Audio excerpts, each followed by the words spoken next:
são as nossas respostas. Queria que você abrisse a Bíblia em 1 Samuel, você que trouxe a palavra do Senhor. 1 Samuel no capítulo 10. No versículo 6, capítulo 10, versículo 6, diz assim: o Espírito do Senhor se apossará de você, e com eles você profetizará. Isso aqui é Samuel falando para Saul, amém? E você profetizará. Até Saul profetizou, irmão. Legal, né? Até Saul profetizou. E será um novo homem. Assim que esses sinais se cumprirem, faça o que achar melhor, pois Deus está com você. Vá na minha frente até Gilgal. Depois eu irei também para oferecer holocaustos e sacrifícios de comunhão. Mas você deve esperar 7 dias, até que eu chegue e lhe diga o que dizer. Amém? Agora vamos para o capítulo 13. Vira a página aí, capítulo 13. No versículo 13 também.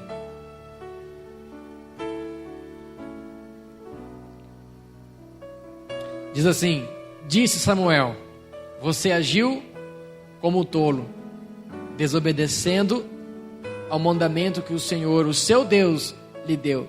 Se você tivesse obedecido, Ele teria estabelecido para sempre o seu reinado sobre Israel. Mas agora o seu reinado não permanecerá. O Senhor procurou um homem segundo o seu coração e o designou líder de seu povo, pois você não obedeceu ao mandamento do Senhor. Amém? Só até aqui, irmão. Então nós vemos primeiro a promessa vindo sobre a vida de um homem. E, cara, 3 versículos depois, 3 capítulos depois, aliás, você vê uma sentença diferente. Uma sentença tirando aquilo que foi liberado sobre a vida dele. Esse manto estava sobre a vida dele. Detalhe, esse mesmo manto, irmão, que estava sobre a vida de Saul, estava sobre a vida de Davi. Interessante que aqui na sentença ele já fala: o Senhor procurou um homem segundo o seu coração. Essa mesma unção que estava sobre Saul, ela foi transferida para Davi. Então, irmão, nós temos que ter esse entendimento, porque a revelação do Senhor, a glória do Senhor, a presença do Senhor, ela é muito boa. Muito boa, glória a Deus por isso. Só que ela também traz um peso de responsabilidade em cima disso. Não é de qualquer jeito que nós levamos, que nós carregamos. E interessante é que o tempo todo o Senhor está nos colocando em situações para que a gente dê uma resposta. E em cima dessa resposta vai determinar se nós vamos para frente ou se nós retrocedemos. Todos os dias o Senhor tem nos colocado diante de oportunidades, de pressões, e é nessas pressões que nós vamos dar uma resposta de aprovação ou de reprovação. E isso é em todas as áreas, irmão, não só falando do ministério, amém? Do seu chamado. Não, é lá na sua empresa também, é lá no seu matrimônio também, é no meio dos seus parentes, na faculdade, na escola, no meio dos amigos. O tempo todo o Senhor está nos colocando diante de situações de pressão.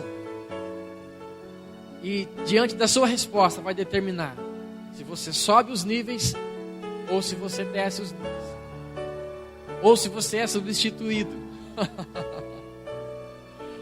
Aleluia. Isso é ruim, cara. Mas Ele faz.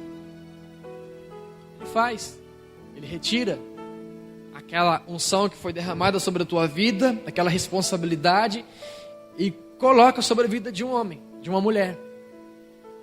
Porque Ele está procurando o tempo todo. Se você não der as respostas que Ele espera que você dá, amém? Que Ele aposta, que Ele confia em ti, Ele vai preparar um. E um detalhe que Ele já estava preparando, antes de Saul vacilar com as respostas dele, Deus já sondava a terra procurando o homem segundo o seu coração. Porque Ele sabe, né? Antes da palavra vir aos nossos lábios, Ele sabe. Então, guarda isso no seu coração. A sua resposta vai determinar a sua aprovação ou a sua reprovação. Quando Elias estava diante daquela viúva. E ele pede para ela fazer olha só que interessante, o cara chega, ele nem conhece ela. E ele pergunta o que ela tem em casa. E pede para ela fazer um bolo, primeiro para ele, e depois para o filho e para ela. Interessante isso, porque ele nem conhecia ela, nem ela ele. Mas ela naquele momento estava numa situação de pressão. Que o que Elias estava tentando tirar dela, extrair dela, era uma resposta.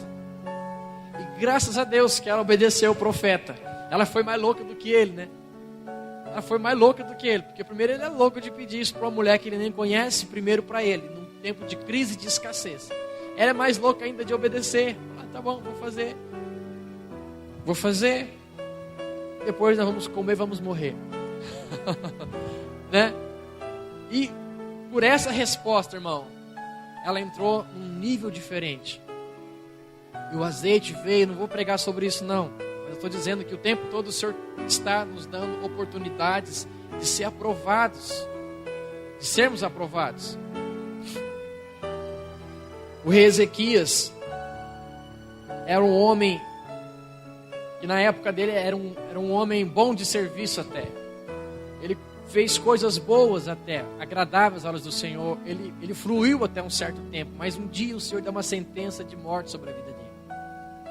E ele entrou num lugar, e ele clamou, e ele pediu ao Senhor, e o Senhor ouviu as orações dele.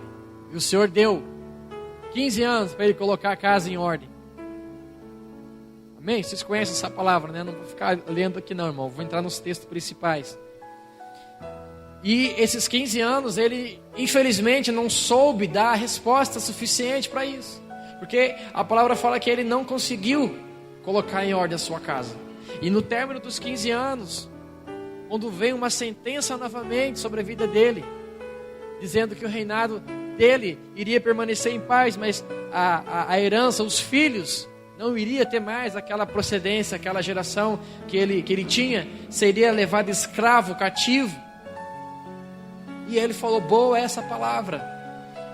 Então ele não conseguiu colocar a casa dele em ordem. E uma coisa que o Senhor tem falado muito nesses últimos dias, irmão, é que o sacerdote, que o homem de Deus, a mulher de Deus, eles precisam entrar nesse lugar e colocar a casa em ordem.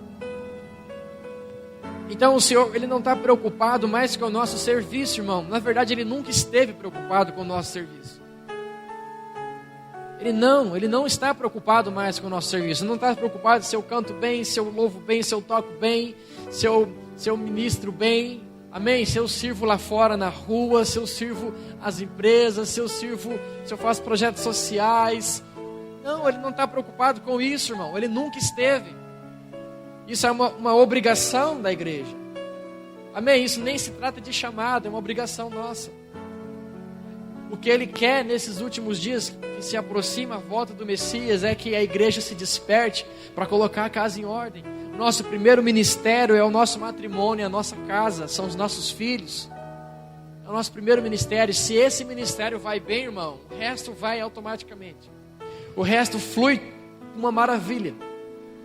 Mas esse primeiro ministério, que é a nossa casa, que é o nosso lar, ele precisa estar alinhado. Ele precisa estar alinhado. Se estiver alinhado, irmão, maravilha, irmão. A gente não vê defeito em nenhum lugar. A gente não enxerga defeito em nenhum lugar. Não importa quem está cantando, não importa quem está pregando, não importa a canção que está cantando. Eu estou bem, cara, eu estou com paz de espírito, minha casa está bem, aleluia. Meu casamento está power, amém, está avivado, aleluia. Profetiza, irmão, casamento avivado na sua vida. Em todas as áreas, amém? Em todas as áreas. O fogo do Senhor vem abrasar esse casamento aí. Mas para que isso aconteça também, a casa ela tem que estar em ordem. Senão não vem avivamento, não vem esfriamento. Misericórdia, mas eu não vou falar de casamento hoje não. Só estou dizendo que o Senhor, Ele está disposto a pagar o preço que for necessário para nos levar para esse lugar. Ainda que esse preço seja nos parar, seja tirar o microfone de nós, seja tirar o instrumento das nossas mãos, seja tirar a gente do púlpito, da liderança, por um tempo, Amém? Por um tempo, não é para sempre não, mas por um tempo. E Ele está disposto a fazer isso. Ele gera dentro de nós algumas insatisfações, Ele gera algumas frustrações, porque Ele está nos empurrando para um lugar, Coloca a tua casa em ordem, coloca a tua casa em ordem, coloca a tua casa em ordem. Então, irmão, se for necessário parar, vamos parar. Amém? Se for necessário, é mais prudente de parar. Falar, pastor, cara, eu preciso de um tempinho, eu preciso de ouvir Deus, eu preciso de curar um pouco algumas áreas aí, eu preciso de um tempo. Conversa com Ele. Depois você se vira aí, viu, pastor? Mas isso é necessário, irmão, porque isso é cura. E quando você voltar alinhado, quando você voltar curado, cara, vai fluir muito mais rápido. Vai fluir, você vai decolar, porque você precisou de um período de manutenção. E aí foi feita a manutenção. Amém? Então, esse alinhamento, eu entendo que esse alinhamento é você conseguir alinhar as duas coisas, dar o mesmo valor do céu para as coisas da terra, dar o mesmo valor do ministério para a sua família, e não priorizar o ministério, deixar a família de lado, ou priorizar a família, supervalorizar a família e largar o ministério também. É um alinhamento, trazer um alinhamento, um prumo. Esse é o desafio da igreja dos últimos dias, trazer esse prumo. Quando você entra nesse lugar, então você entra no período integral do Senhor. Não existe mais o secular. Eu tenho uma vida secular, tem gente que vive no período integral. Não, tudo é integral, porque se alinhou a parada. Se alinhou. Então você está fluindo, você está indo de acordo com o vento do Espírito. Amém?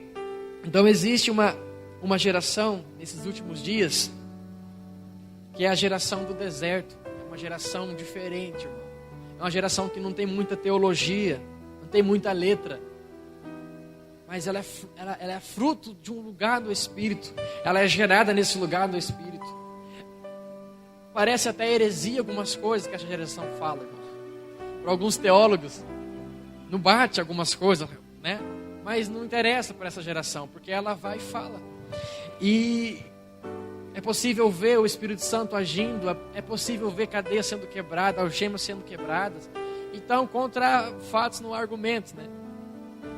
E então essa geração, ela é como a geração de João Batista. Uma geração diferente, se veste diferente, fala diferente, prega diferente, come diferente. A geração de João Batista,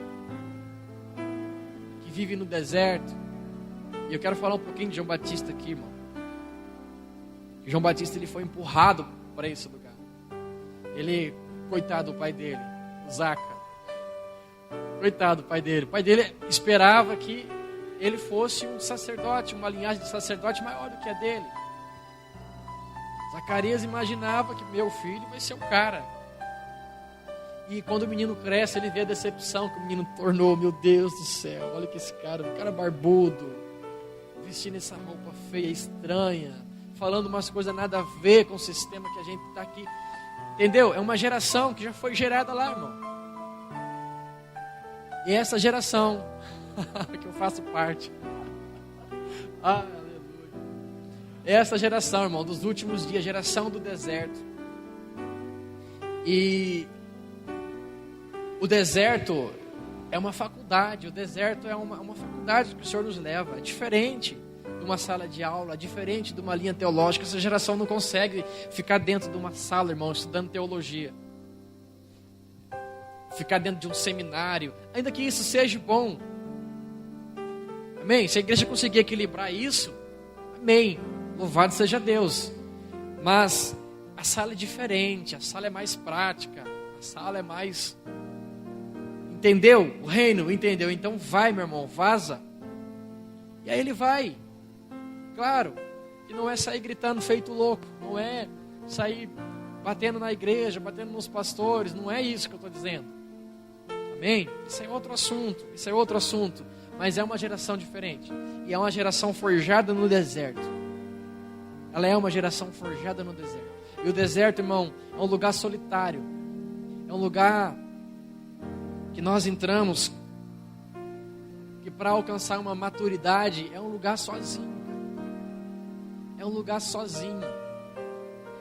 E o Senhor, Ele tem nos levado para isso. Ele tá fazendo de tudo para levar. Ele está tirando algumas pessoas, irmãos, que carregavam alguma coisa até, uma bagagem até, e levando para esse lugar, empurrando para esse lugar. E aí vem a crise. A crise é iminente, ela vem mesmo. Porque ele aprendeu de uma forma, agora ele está num deserto.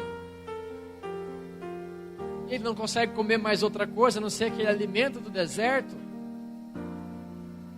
Então a crise vem. Agora para uma geração que não carregou nada, cara, é tranquilo. Ele vive bem nesse lugar. Esse lugar, ele foi gerado ali. Ele nasceu ali, para ele está em casa. Ele se diverte nesse lugar. Então para a classe mais nova é fácil, irmão. Em partes, tá? Mas é mais fácil. E esse lugar é onde nós conseguimos enxergar as coisas ruins que tem dentro de nós.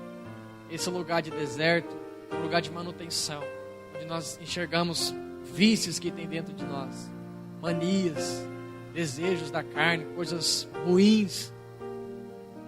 É o deserto. O Senhor nos leva para lá para a gente ver quem nós realmente somos. Aí vira e mexe, a gente fala uma besteira e fala, meu Deus, eu falei isso depois, né? Se arrepende. Cara, isso estava dentro de mim ainda. Estava dentro de mim. Estava aí dentro, escondido aí dentro. Você falou. Você soltou para fora o que você é. A boca fala que o coração está cheio. Então o Senhor nos leva para esse lugar e nos trata ali, irmão. Nós só saímos dali quando realmente nós fomos aprovados. Ali é um jogo. Nós só saímos. Então eu entendo que o deserto na minha vida, o tempo que determina sou eu.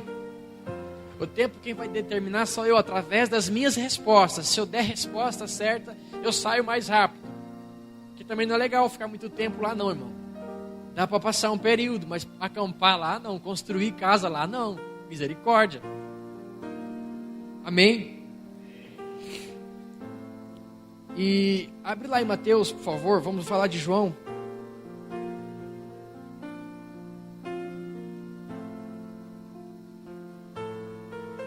Não, tranquilo. Só preciso ficar no horário aqui, mais ou menos. Você me dá um toque aí, tá? Mateus 11. Vou falar de João e Mateus, né? Podia abrir João, né? Mateus 11. Irmãos, existe uma separação entre nós estarmos com Jesus e estarmos com Cristo. Existe uma separação grande até entre a pessoa, ela está com Jesus e está em Cristo. Amém? Vou falar algumas heresias aqui, irmão. Algumas heresias pessoais. Porque Cristo não é o sobrenome de Jesus. A palavra Cristo significa ungido. Ungido. Então, quando eu estou só com Jesus, vocês repararam que Jesus ele inicia o ministério dele após o batismo? Até então ele era um homem comum. Ele era um homem, entre aspas, comum, normal. Mas depois que ele é batizado, depois que vem o Espírito sobre ele, o Espírito Santo, depois que abre a voz do céu, nós vamos ler isso. Aí inicia-se o ministério dele. Não existe uma diferença entre nós andarmos com Jesus e andarmos em Cristo como ungido. Andarmos com o Cristo revelado. O Cristo que flui o poder. O Cristo que flui a revelação. Isso eu quero falar um pouquinho. Mateus capítulo 11. Diz assim. Depois, a partir do versos 1 mesmo. Depois que terminou de instruir seus 12 discípulos, Jesus saiu para ensinar e pregar nas cidades da Galileia. João, ao ouvir na prisão o que Cristo estava fazendo, olha que interessante, você reparou? Vou ler de novo aqui, ó. Depois que terminou de instruir seus 12 discípulos, Jesus, não fala Cristo, saiu para ensinar e pregar nas cidades da Galileia. João, ao ouvir na prisão o que Cristo, olha a separação, estava fazendo, enviou seus discípulos para lhe perguntarem: és tu aquele que haveria de vir, ou devemos esperar algum outro? Jesus respondeu: voltem e anunciem a João que vocês estão ouvindo e vendo. os cegos veem, os mancos andam, os leprosos são purificados, os surdos ouvem, os mortos são ressuscitados. Aqui é tudo obras de Cristo, amém? Ressuscitados, e as boas novas são pregadas aos pobres. E feliz é aquele que não se escandaliza, ou aqueles que não se ofendem por minha causa. Amém? Só até aqui só, depois nós continuamos. Então, João, ele foi um cara que ele carregava algo. Uma vez perguntaram quem ele era, e falou: sou a voz que clama pelo deserto. João, irmãos, algumas linhas teológicas falam que João ele batizava mais de 5.000 pessoas por dia. Nós temos uma ideia que João batizava ali, algumas, 20 pessoas, 30 pessoas, meia dúzia de gente, mas não, era mais de 5.000 almas, era gente demais, cara, que vinha lá para poder ouvir João e ser batizado por João. E João, ele teve o privilégio de ver o Cristo e batizar o Mestre. Aquele que ele falou: não sou digno nem de desatar sandálias.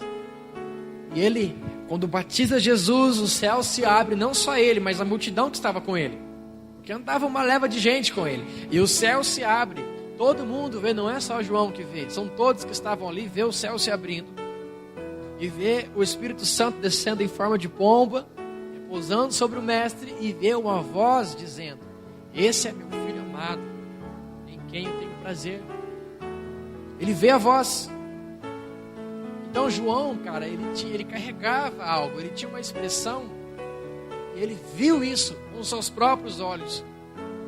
Agora, esse mesmo João, ele preso, cara. Coitado do João. Ele está preso. Depois que Jesus vem e recebe o batismo, recebe o Espírito Santo, Jesus leva a multidão com ele. Aí ele fica, coitado. Ele cumpriu o ministério dele, amém?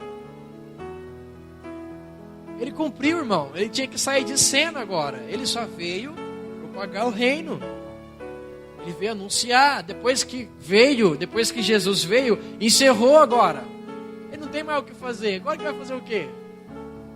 Vou voltar a ser taxista. Eu vou voltar a trabalhar agora. Mas já cumpriu. Ele tinha que sair de cena. Mas a questão é que João, ele entrou em crise agora, irmão. Ele entrou em crise, porque nós lemos aqui no começo, ele manda os discípulos perguntarem se era mesmo o Messias, ou se haveria de esperar outro. Mas ele viu, cara, que era ele. Qual que era a dúvida? Ele entrou em crise. João, ele entrou em crise. Já viram, eu vou dizer que João Batista entrou em crise? Ele entrou em crise, cara. Entrou em parafuso. Vamos continuar lendo aqui. Olha a forma que Jesus responde para ele. Voltem, no capítulo 4, versículo 4. Voltem e anunciem a João que vocês estão vindo e vendo. Os cegos veem, os mancos andam, os leprosos são purificados, os surdos ouvem, os mortos são ressuscitados, e as boas novas são pregadas aos pobres. E feliz é aquele que não se ofendem, é aquele que não se escandaliza por minha causa. Então João pergunta uma coisa e Jesus responde outra. João pergunta se era o mestre, se era o Messias ou havia de esperar por outro. E Jesus responde, fala para ele que feliz é aqueles que não se ofendem por minha causa. Feliz é aqueles que não se ofendem por mim. Jesus ganhou a fita no ar, irmão. Jesus ganhou a parada. Ele viu o que estava no coração de João. E ele manda essa resposta para João. Depois ele continua aqui no versículo 11. Diz assim, digo-lhes a verdade. Eles continuaram falando de João. Digo-lhes a verdade. Entre os nascidos de mulher, não surgiu ninguém maior do que João Batista. Todavia, o menor no reino dos céus é maior do que ele. Amém? Então, irmão, há uma separação entre Jesus e Cristo. E quando eu li esse versículo, Jesus, o próprio Cristo, falando assim, dos nascidos de mulher, ninguém é maior do que João Batista. A gente começa a imaginar que Jesus, ele não foi nascido de homem, amém? Mas ele foi nascido de mulher. Se a palavra estivesse falando assim, dos nascidos de homem, ou dos nascidos de homem não dá, né? Dos que foi gerado por homem. Ninguém é maior do que João Batista. Ele estaria fora da relação. Mas é Jesus falando. Dos nascidos de mulher, ninguém é maior do que João Batista. Então ele se colocou no lugar, porque ele foi nascido de mulher. E ele estava dizendo que ele era menor do que João Batista. Mas ele põe uma vírgula e fala agora dos nascidos do reino. O menor é maior do que ele. Por quê? Porque o Cristo, ele nasce no reino. O Jesus, no primeira instância ele é menor, mas o Cristo, na segunda instância ele é maior. Amém? E eu entendo também, irmão, que nós, eu e você, nós que fomos gerados e nascidos do reino, nós somos maior do que João Batista. Amém? João Batista não teve o privilégio. João Batista representava a velha aliança, linkando com a nova aliança. Foi a última linhagem de sacerdote, a última. Ele fez esse link, ele não teve o privilégio que nós tivemos. Ele não teve o privilégio do Espírito Santo vir sobre ele, repousar sobre ele, morar dentro dele. Porque ele ainda estava na velha, na antiga aliança. Então, dos nascidos de mulher, ninguém foi maior. Mas dos nascidos do reino, aí nós estamos inseridos com Cristo nesse lugar. Nós somos maiores do que João. E todos nós temos Jesus e temos Cristo dentro de nós. A diferença é o que as pessoas estão vendo dentro de nós. Jesus ou estão vendo Cristo em nós. Se as pessoas estiverem vendo apenas Jesus em nós, elas vão receber coisas da alma. Elas vão receber até algumas palavras boas, até alguns conselhos bons, até alguns aconselhamentos bons. Mas aquilo não vai produzir muito resultado. Mas se elas estiverem enxergando Cristo em nós, a esperança da glória, irmão. Ah, irmão, aí a parada é diferente. Aquilo pega no espírito dela. Por isso que Paulo falou, já não vivo mais eu, mas Cristo vive em mim. É diferente, é outra colocação. Pedro, ontem eu ministrei lá na igreja, eu falei um pouco da vida de Pedro, e Pedro deu um pouquinho de trabalho para Jesus. Lá em Lucas, no capítulo 22, versículo 24, quando Jesus vai exortar Pedro, Pedro deu muito trabalho para Jesus, coitado. Mas quando você lê 2 Pedro, você vê outro Pedro, você vê um Pedro renovado. Em Lucas, Jesus, ele fala para Pedro assim, Pedro, Satanás pediu a sua alma para peneirar, mas fique tranquilo, porque eu orei para que a tua fé não desfaleça. E quando você se converter, cara, Jesus falou isso para Pedro, mano. Quando você se converter, o cara que andou com ele 3 anos, fez um seminário com ele, prático com ele. Quando você se converter, fortaleça os seus irmãos. Pedro deu muito vacilo e Jesus estava sempre ali ajudando ele. E graças a Deus que daí ele se converte mesmo. Quando você vê as cartas de 2 Pedro, você vê um Pedro totalmente mudado, um Pedro falando no Espírito, um Pedro fluindo no Espírito. Mas o Pedro da caminhada com Jesus é um Pedro meio crente assim, sabe? Não é um Pedro revelado, é um Pedro meia fase, entendeu? Funcionando meia fase só. É uma triste realidade de alguns cristãos de hoje, né? Funciona meia fase. E a proposta do Espírito Santo é que nós entendamos Cristo, é que nós nos crucificamos com Cristo e que Cristo é gerado em nós. Essa é a proposta. Essa faz uma grande diferença, tudo isso. Tanto é que uma vez, lembrei aqui agora, uma vez quando os discípulos estão discutindo e falando para Jesus, não, estão dizendo que você é Elias, outro que é Moisés e tal, e tudo bem, eles estão falando, mas e vocês? Quem dizem que eu sou? Aí Pedro fala, tu és o Cristo, Filho de Deus vivo.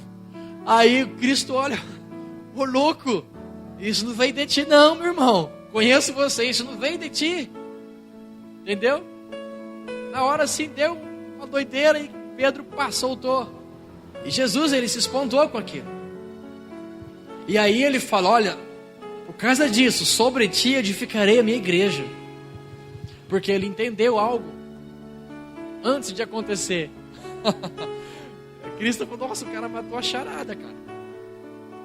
Então, você percebe que há uma separação entre Jesus e entre Cristo. E quando nós estamos andando com Jesus, irmão, nós nos preocupamos com a opinião das pessoas ao nosso respeito.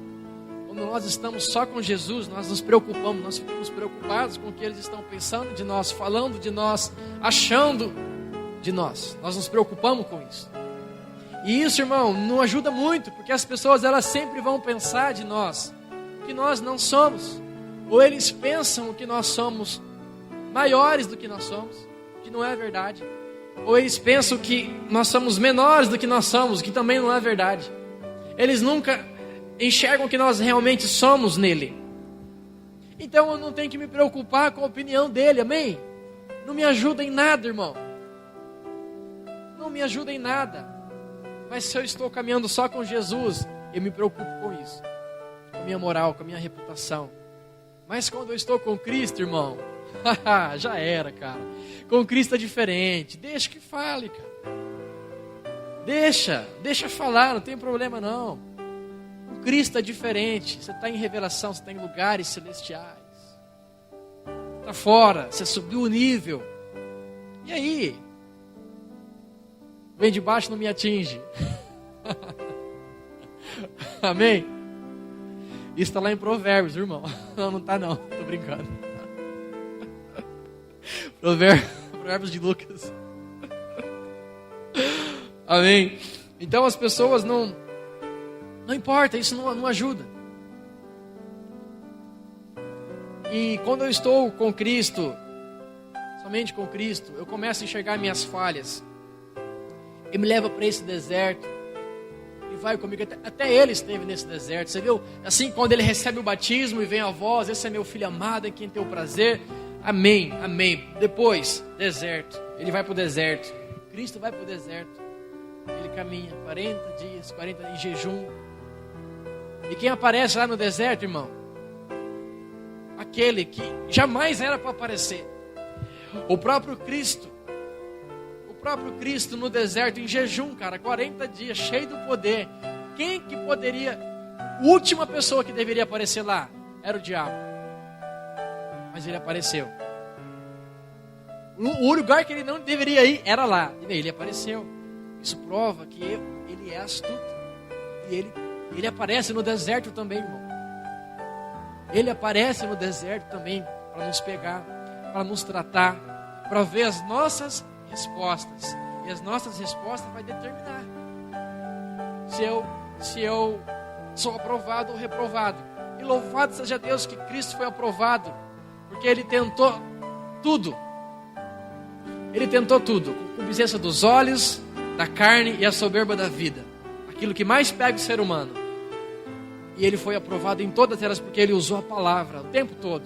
Usou a palavra o tempo todo. Ele nem falou nada dele, Ele só usou a palavra. Eu vou nem perder tempo com esse cara, eu vou usar só a palavra. Pá. Detalhe, Ele também usou a palavra. Né? Ele também usou a palavra para tentar Cristo. E se Ele tentou Cristo, irmão, no deserto, quando dirá eu e você? Pequenos homens carnais. Amém? Ele vai pegar a gente, Ele vai tentar. Pegar não. Ele pode pegar se a gente der espaço. Jesus não aliviou para Pedro. Ele falou: eu orei para que a tua fé não desfaleça. Ele não aliviou. Então Ele não vai nos aliviar também, irmão. E aí, o Espírito lá em Romanos fala que Ele intercede por nós em nossas fraquezas. Ele não nos livra, ele intercede por nós. O inimigo, ele não tem acesso para tocar em nossa vida. Ele prepara a tocaia, ele dá ideias.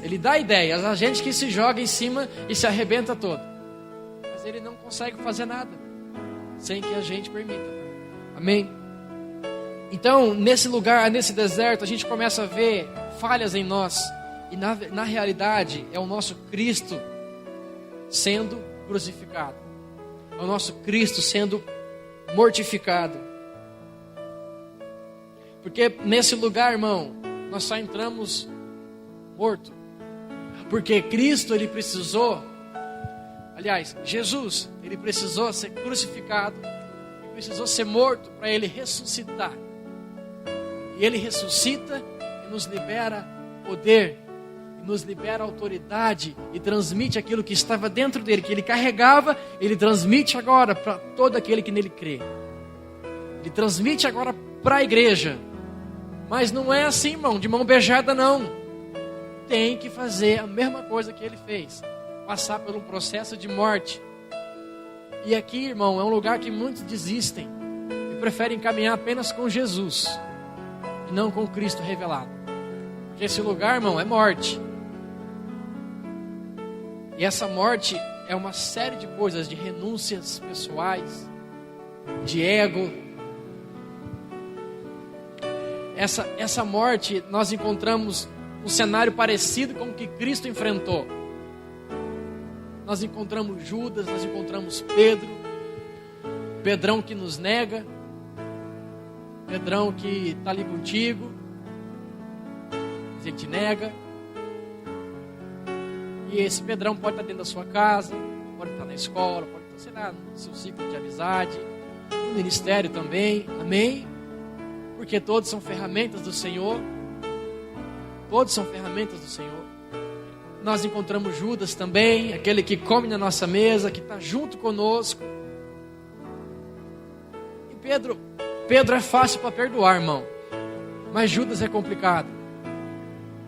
Judas é um pouquinho mais complicado. Mas ele vai vir. Ele vai vir porque é o processo. Nós temos que passar por esse processo e ter a graça de perdoar. E ter a graça de saber dar resposta para cada coisa, sem nos ofender, sem ofender o próximo, sem ofender a Cristo. E nesse processo muitos reprovam. Muitos não suportam olhar para Pedro que o traiu, para Judas para Pedro que o negou e para Judas que o traiu. Não consegue, não suporta esse irmão. Vem ele de novo. Eu não aguento nem olhar para a cara dele. Mas está aí, né? Estamos juntos. E o Senhor conhece o meu coração, conhece o teu coração. Sabe o que tem dentro de ti. Ele sabe.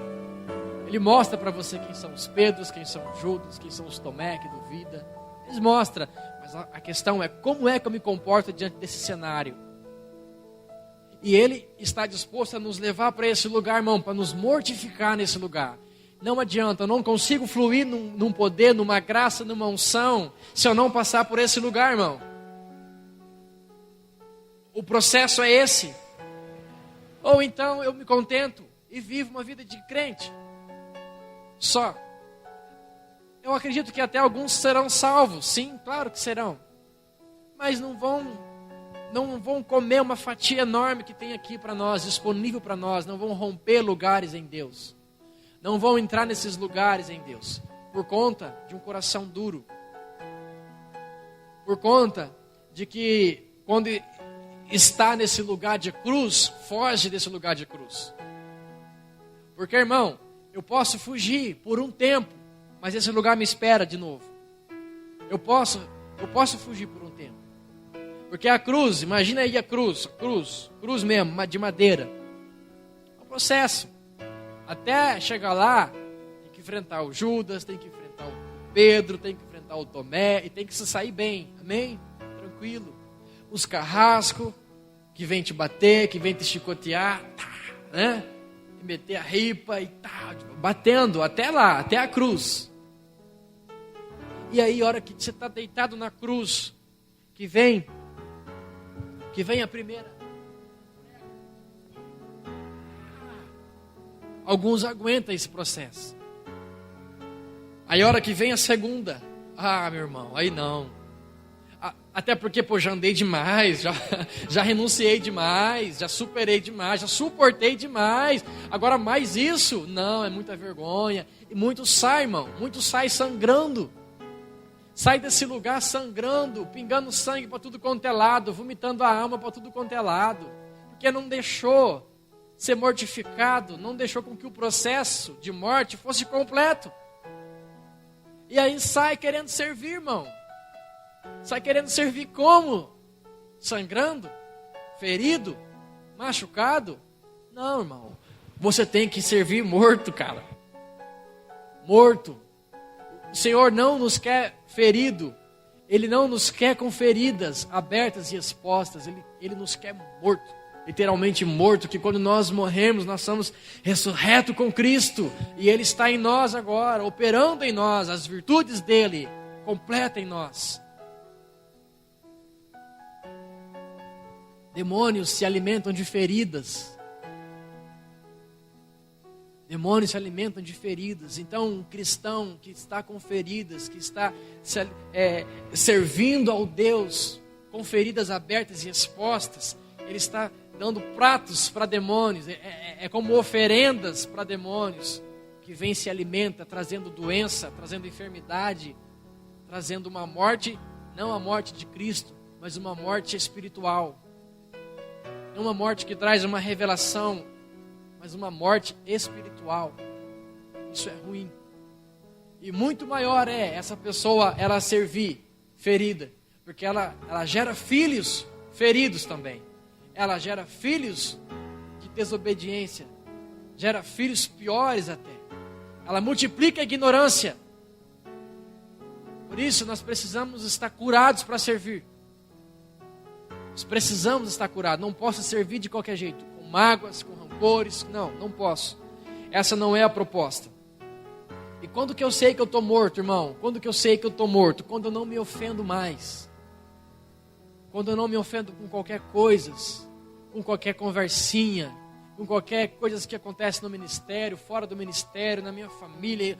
Quando eu não me ofendo mais, quando aquilo bate e escorre, irmão. Quando isso não me ofende mais, aí eu estou morto. Aí Cristo falou, opa, agora ele está ficando preparado.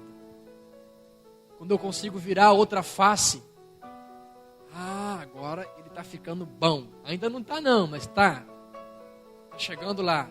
Agora eu posso derramar uma unção sobre a vida dele, porque ele está começando a entender. Cristo revelado. Amém? O morto, ele não se defende, irmão. O morto, ele não tem vida própria. Amém? Então você consegue, pense num caixão aqui, um caixãozão de madeira, uma pessoa morta ali.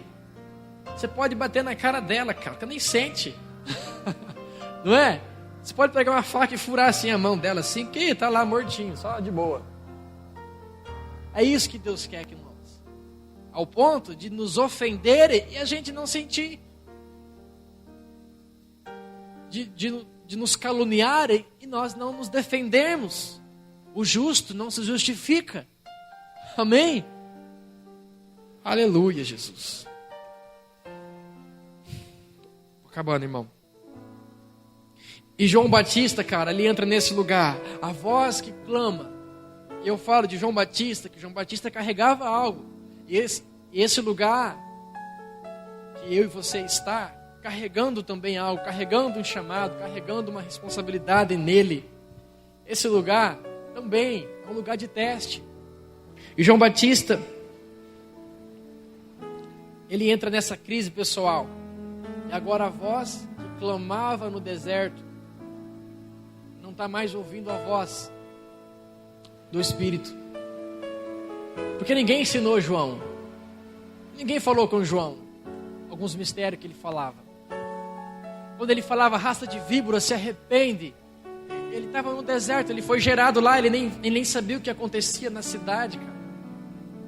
E ele vinha com aquela palavra dura. Agora essa voz está dentro de uma sala, de uma prisão, duvidando que aquele era o Messias. Então toda pessoa que ela é infectada, vou usar esse termo, ela é infectada por esse vírus, ela começa a perder a voz, ela começa a perder o senso, ela começa a perder o controle, irmão, começa a perder a direção daquilo que Deus tem para a vida dela. Ainda que essa pessoa um dia foi usada para algo, ainda que um dia essa pessoa, ela rompeu alguns lugares nele, mas agora ela entra numa prisão de alma, ela não consegue mais fluir. Por quê? Porque ela perdeu a voz. Talvez o Senhor mudou o ciclo da vida dela e ela não entendeu. Então ela fica frustrada no lugar, presa, aprisionada. Como João estava dentro daquele cárcere. João, num canto, cara, Herodes mandou prender João. Porque ele denunciava, né? Que Herodes era um amante da cunhada. Ele ficava com a esposa do próprio irmão dele. E João denunciava isso na cara de pau. Profeta, né, irmão? Profeta terrível. E Herodes manda prender João. Só que Herodes tinha medo de João, porque João falava a verdade. O que João falava acontecia. E Herodes tinha um receio de João. E ele põe, eu desconfio que João ficava numa prisão até legal, numa prisãozinha assim, limpa, entendeu? Às vezes até um suquinho Herodes mandava para ele, ó, manda um suquinho para João lá, porque João é gente boa, cara. Eu prendi ele aqui, mas sabe como é que é? Só prendi porque o cara dá trabalho, mas profeta, desconfio, não sei se acontecia isso, mas era diferente o tratamento com João. E João, preso ali dentro, começa a vir crise na mente dele. Poxa vida, eu fiz tanto, cara. Batizei o povo, anunciei a vida do Messias, cara, fiz tanto, trabalhei tanto nesse ministério de Jesus. E agora, estou aqui preso, cara. E a coisa está acontecendo lá fora, está bombando lá, o povo está sendo curado. Estou aqui preso. Fiz tanto pela essa obra, o pastor nem me liga mais. O pastor nem me visita, mano. Nem fala comigo direito. Não, o que é isso? É um lugar de maturidade, que o irmão, Jesus, ele está te empurrando. Cristo está te empurrando para o lugar de maturidade. Amém? Não estou sendo advogado do pastor, não. Eu nem combinei isso com ele. Mas, irmão, é um processo de maturidade. Esse lugar solitário. Não dá para ficar bajulando, entendeu? O cara chegou agora, pô, visita o cara, leva presentinho, tá agradando, tá junto. E eu tô aqui, cara, fiz tanto pela obra, não recebo uma moralzinha. Mas não é, irmão, Deus está fazendo isso, Deus está provocando isso, para que você cresça, para que você saia desse lugar. Amém? Então nós não podemos deixar isso entrar, penetrar no nosso coração. Porque eu posso ser reprovado nesse lugar e não entender o que Deus está fazendo, que Deus está mudando todo um cenário para o meu bem, para o meu ministério, para eu romper lugares. E o João entrou nesse lugar. Coitado do João. Abre lá em Atos, por favor, irmão. Eu estou caminhando para o final, prometo. Minha esposa ainda não fez assim. Quando ela fizer é porque eu sei que já deu no horário. Meu relógio, capítulo 16. Ou quando ela começa a falar aleluia, aleluia. Aí eu já sei, irmão. Ela não falou nada, estou à vontade. Vamos lá, capítulo 16. No versículo 16. Diz assim. Cadê? Aqui. Não.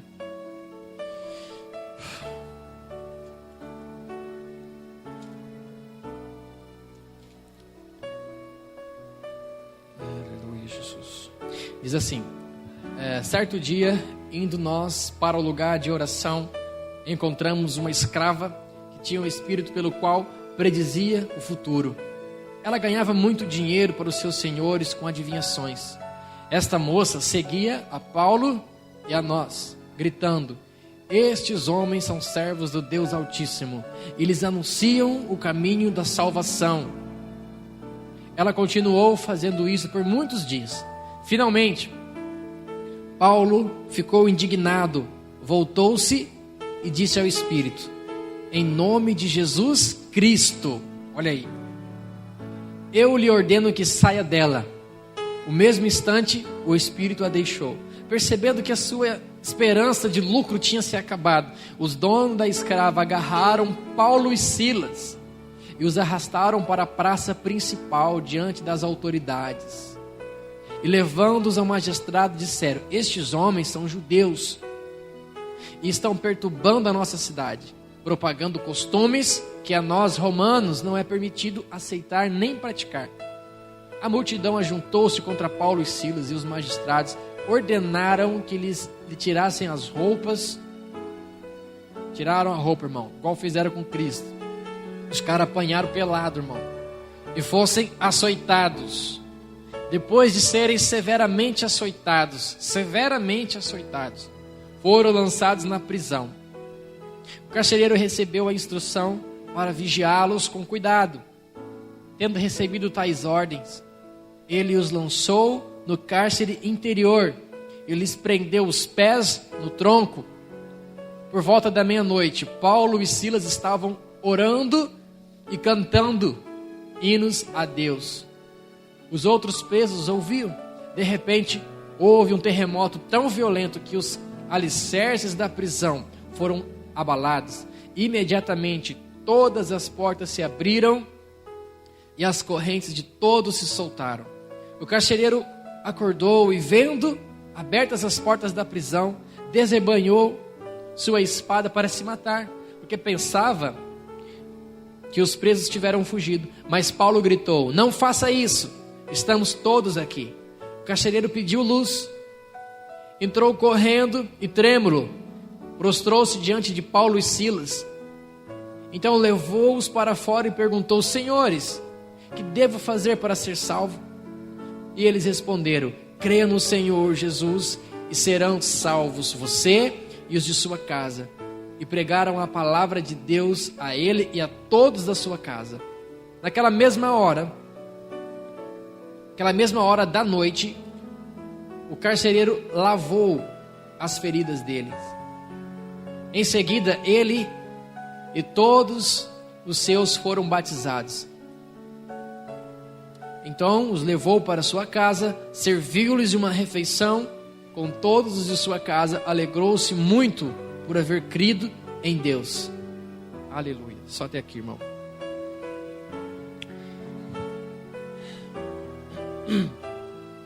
Então nós vemos que Paulo, aqui, estava procurando isso, achei.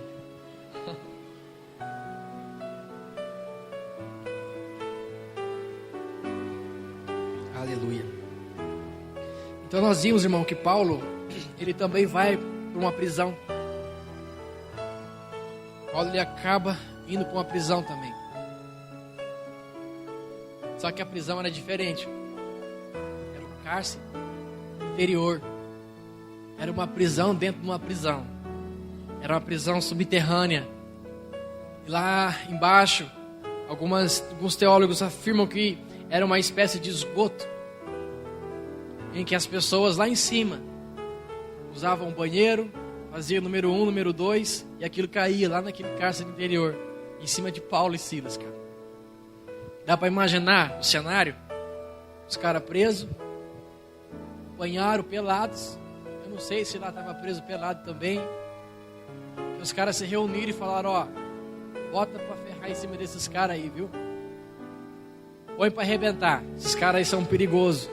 Chicotearam eles vai para esse lugar. Totalmente diferente de João. Totalmente oposto de João, mas era uma prisão também. E Cristo falou para João: bem-aventurados os que não se ofendem por minha causa. A diferença, irmão, é que João, ele se ofendeu. Paulo não se ofendeu. Paulo e Silas não se ofenderam com isso.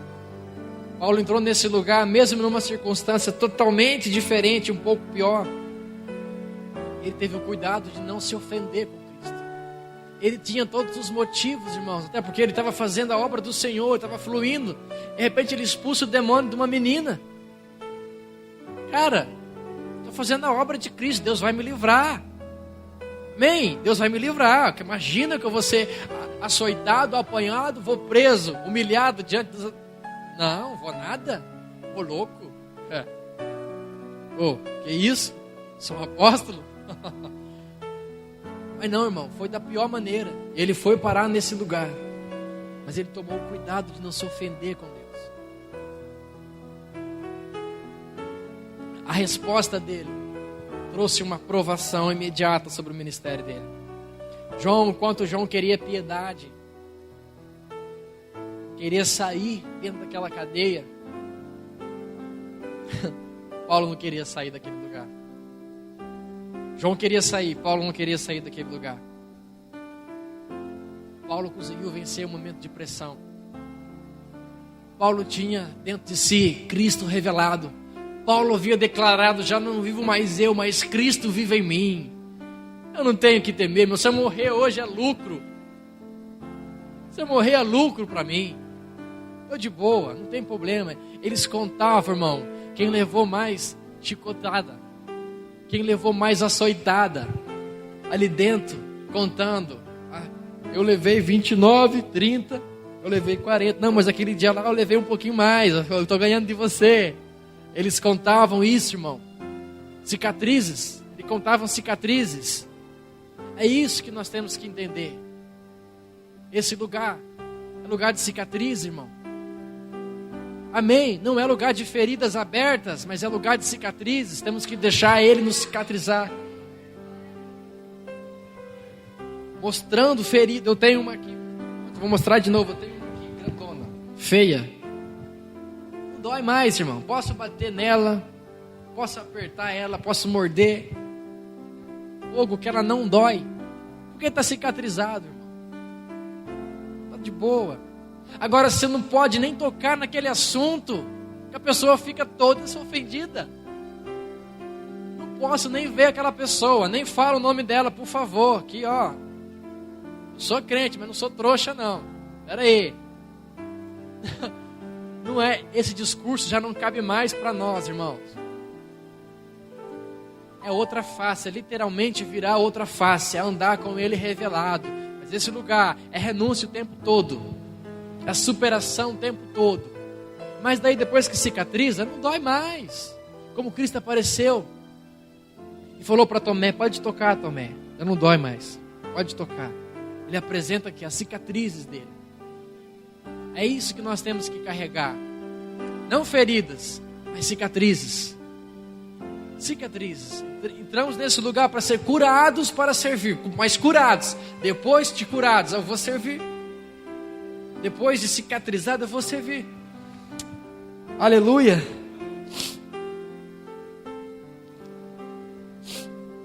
Paulo queria ficar na prisão. A prisão estava aberta, cara. As muralhas caem, as algemas caem, as celas caem. E Paulo segura o B.O. Ele não deixa nem os caras escapar. O carcereiro falou: agora deu para mim. Eu vou me matar porque acabou. Os caras vão amanhecer, vão ver que todo mundo fugiu, vão me matar. A hora que ele vai enfiar a faca nele, a espada, né? A faca.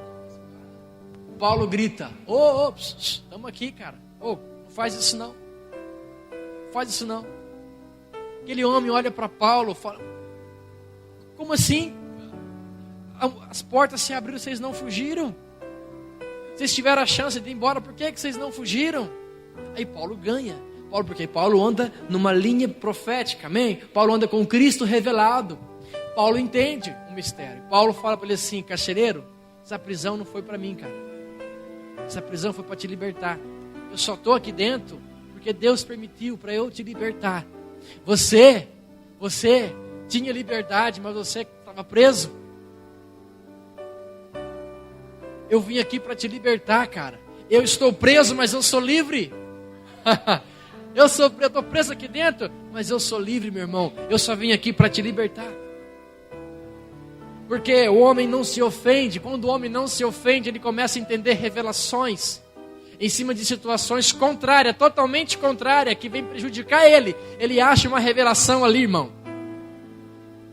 Ele encontra uma revelação ali e ele salva, e ele cura.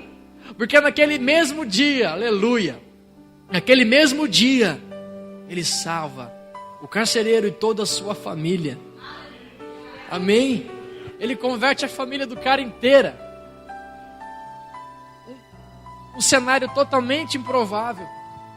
Uma situação totalmente contrária. Paulo começa a trazer uma revelação ali dentro.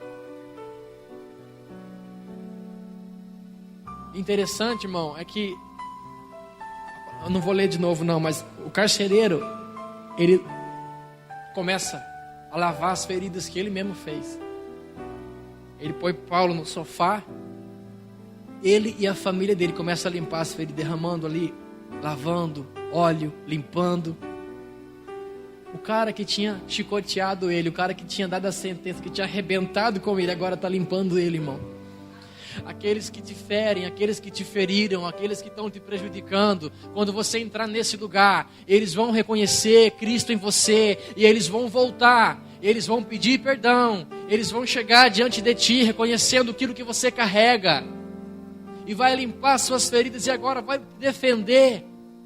Eles vão estar contigo, porque eles não enxergam mais Jesus em você, eles enxergam Cristo revelado em ti. E vão falar: me perdoa, irmão, eu não sabia o que estava fazendo, me perdoa, você me perdoa, por favor. Aquele que te perseguia, aquele que te persegue ainda hoje, se eles enxergarem Cristo em ti, irmão, se você não se ofender com ele, se você preparar esse lugar, esse ambiente, amém? Prepara uma mesa na sua casa, prepara um jantar, convida ele, convida ela, esse que está te perseguindo, convida ele para você ver, irmão. Sobe o nível. Bota ele para sentar lá e fala: ó, essa mesa, eu e a minha casa, a nossa família preparou para você. Ele vai olhar: como assim? É alguma pegadinha? Não, cara.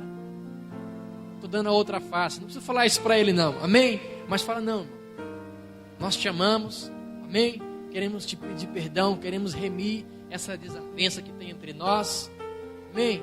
Estou entendendo umas paradas em Cristo aí, eu quero remir isso, eu quero te pedir perdão. Cara, você vai quebrar as pernas dele, vai arrebentar ele no meio, irmão. Ele não vai entender nada, mas aquilo vai te aprovar, amém? Aquilo vai te promover no reino espiritual.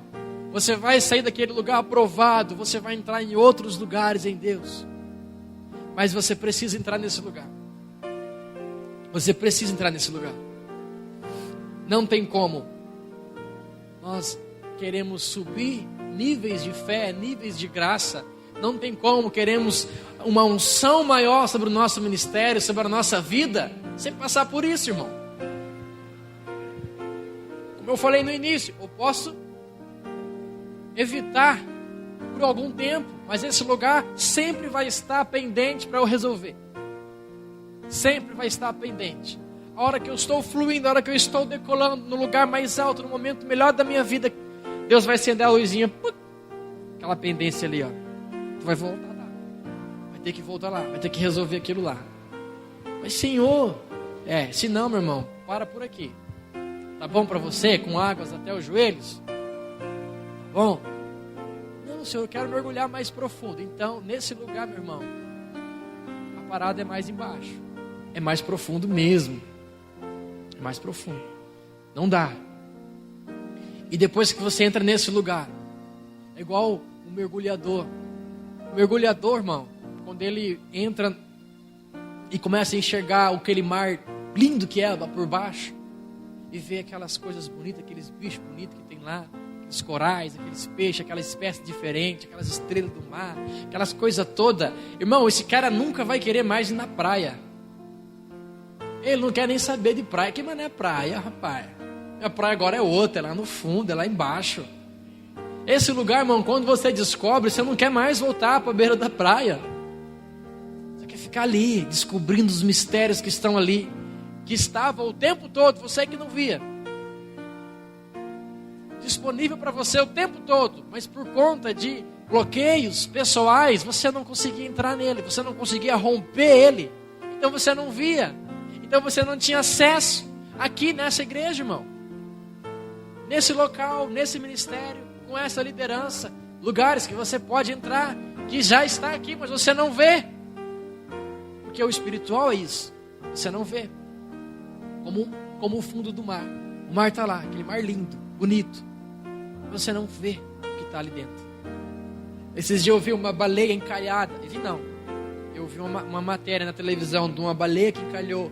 E o repórter estava fazendo uma entrevista com os vizinhos. E o cara falou: eu estava no meu apartamento, quando eu abri a janela, eu vi aquela baleiona na beira do mar, assim, batendo a cauda. Aí eu liguei para a polícia e tal. E ele falou: nunca nunca iria imaginar que eu iria abrir a janela do meu apartamento e me deparar com uma baleia se debatendo. Ela sempre esteve lá, irmão, no fundo do mar. Então, esse lugar, ele é tão real quanto esse lugar físico. É tão real quanto esse lugar físico, quanto esse púlpito aqui que eu posso tocar. É tão real, mas eu só consigo entrar nele morto, irmão. Eu só consigo entrar nele sem ofensas. Porque senão, o contrário disso, eu entro em prisões, eu entro em cárceres, eu não saio desse cárcere. São prisões de almas. Amém? São fortalezas de almas que eu não saio, ainda que um dia eu fui usado. Ainda que um dia eu fui usado. Ou ainda que eu esteja sendo usado. Mas eu não consigo romper outros lugares. Porque eu estou limitado. É como se aquela bola daqueles prisioneiros, lembra aquelas bolas grandonas que amarrava na perna do prisioneiro e ele tinha que andar com ela? Ou não sair do lugar porque ela é pesada? É mais ou menos isso. Estou servindo a Deus aqui, tocando, adorando, cantando, pregando, mas a bolona na perna. A bolona na perna, pesado. Consegue até fazer algumas coisas. Mas fluir não. E mais além, não dá. Não dá. Eu preciso realmente entrar nesse lugar de morte. Eu preciso deixar Cristo morrer em mim e ressurgir Cristo. Eu preciso fazer essa declaração que Paulo fez: já não vivo mais eu não tenho mais vida própria, mas Cristo vive em mim. Eu não me ofendo mais, ainda que me batam, ainda que zombe de mim, ainda que tire as minhas roupas e mostre a minha nudez, e mostre quem eu sou, mostre as minhas falhas, aponte as minhas falhas. Não tem problema, porque não sou eu mais, é Cristo que vive em mim. Amém? Queria que você se colocasse em pé nesse momento.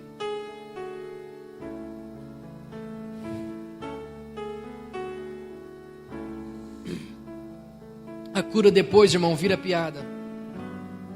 A cura depois vira piada. Você pode falar do problema, você pode falar do nome da pessoa. Aquela situação que antigamente te atormentava, agora vira piada, cara.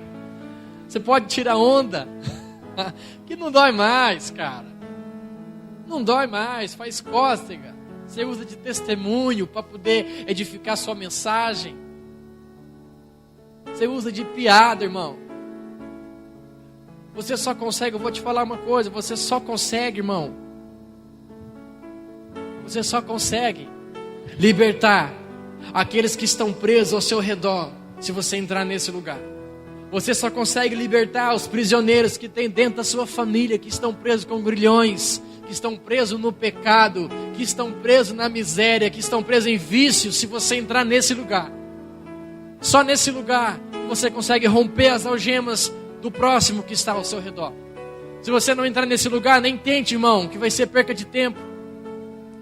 Não, nem tente, porque vai ser apenas Jesus falando na alma, e não é Cristo tocando no espírito dele e trocando no espírito dela. Não é. Aleluia. Quando nós louvamos, Senhor, leve-me para mais perto, leve-me mais profundo. Eu quero conhecer o teu amor. Você não sabe a declaração que você está fazendo, cara. Ele está falando, tem certeza? Tem certeza? Você quer vir mais profundo? Tem certeza que você quer conhecer o meu amor, o meu coração, que tudo sofre, que tudo crê, que tudo padece, que tudo espera, que tudo suporta? Você quer entrar nesse lugar, irmão? Então ele começa a colocar contendas ao nosso redor, começa a colocar a gente em situações de frustração, em brigas, no meio de picuinha. Você fala, meu Deus, o que está acontecendo? Eu estou te mostrando o meu amor, cara. Eu estou gerando paciência em ti. Você está pedindo, eu estou te dando. Resolve aí, meu irmão. Resolve. Você não queria conhecer o meu amor? Então vai, olha aí, ó. Expressa ele, manifeste ele. Ame o seu próximo, porque esse é o meu coração. Esse é o meu amor. Amém. Amém, Jesus. Então, se isso te pegou, meu irmão, queria essa noite te trazer para esse lugar de cruz, para esse lugar de morte. Amém? Se o pessoal do louvor puder subir aqui, só se puder. Se pegou também você fica aí, não tem problema, irmão. Mas que você venha aqui à frente, irmão. Amém. Se você existe algumas feridas que está sangrando, que está saindo sangue, que ainda não foi cicatrizada, não foi curada, se tocar nisso dói. Se você quer sair